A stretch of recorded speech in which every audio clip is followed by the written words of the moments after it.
बच्चों के बारे में अमूमन शिकायत होती है भूख नहीं लगती, नाश्ता करके मदरसे या स्कूल नहीं जाता, नाश्ते के बग़ैर दोपहर को भी कुछ नहीं खाता और शाम तक मिन्नतें तरले समाजतें करके पीछे पीछे भाग दौड़ के कुछ खिलाना पड़ता है। तो क्या ऐसा तरीक़ा हो कि जिसकी वजह से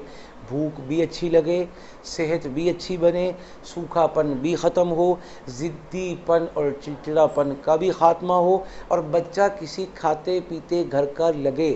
इसके लिए बहुत आसान तरीक़ा है। आप उनके चॉकलेट्स को, चिप्स को, बाज़ार की चीज़ों को, गोलियों टॉफ़ियों को और बिस्किट्स को बंद कर दें और इस बंद करने के साथ साथ आप उनको मोबाइल में, लैपटॉप में और मुख्तलिफ़ इस तरह की डिवाइसेस से जान छुड़वा दें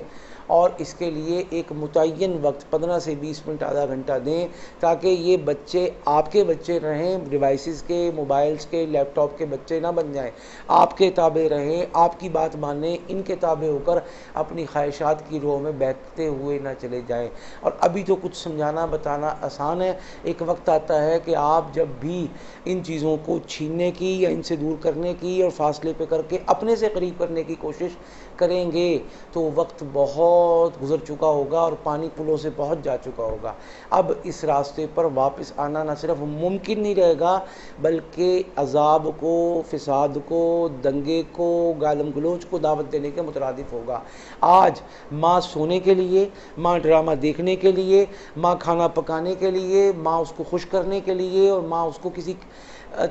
भी तरीक़े से तवज्जो हटाने के लिए मोबाइल देती है, कल वो माँ बाप को बिल्कुल हरगिज़ 1 मिनट का टाइम भी देने के लिए तैयार नहीं होगा। लिहाजा इसका एहतमाम करें और एहतमाम के साथ साथ आपको अमल बता रहा हूँ। 141 मरतबा अव्वल आखिर एक मरतबा दरूद पाक सल्लल्लाहु अलैहि वसल्लम या रहीमू पढ़ें, या रहीमू, या रहीमू, या रहीमू।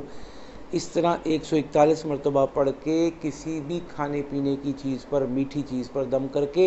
1 चम्मच खाता है वो खिला दें, 2 खाता है वो खिला दें, 3 खाता है वो खिला दें, खाने से आधा घंटा घंटा पहले। इंशाअल्लाह 11 दिन या 21 दिन और मैक्सिमम दरीना मसाइल में 41 दिन इंशाअल्लाह भूख लगने लगेगी, सेहत आने लगेगी और वो बड़े या बूढ़े जो बीमारी के बाद,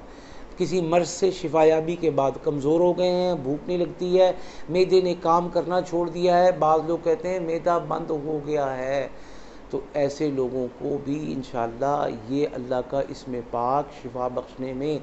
100% किरदार अदा करेगा। और कोई शुगर का मरीज़ है तो वो मीठे पर दम ना करे, वो किसी नमकीन चीज़ पर दम कर दे। कोई शुगर ब्लड प्रेशर दोनों का मरीज़ है, ऐसी चीज़ पका लें जिसमें न चीनी डालें न नमक डालें, इंशाअल्लाह वो दलिया, वो साबूदाना खिलाएं, अल्लाह के हुक्म से शिफा मिलेगी। बस इस अमल को जारी रखें और हमें दुआओं में याद रखें।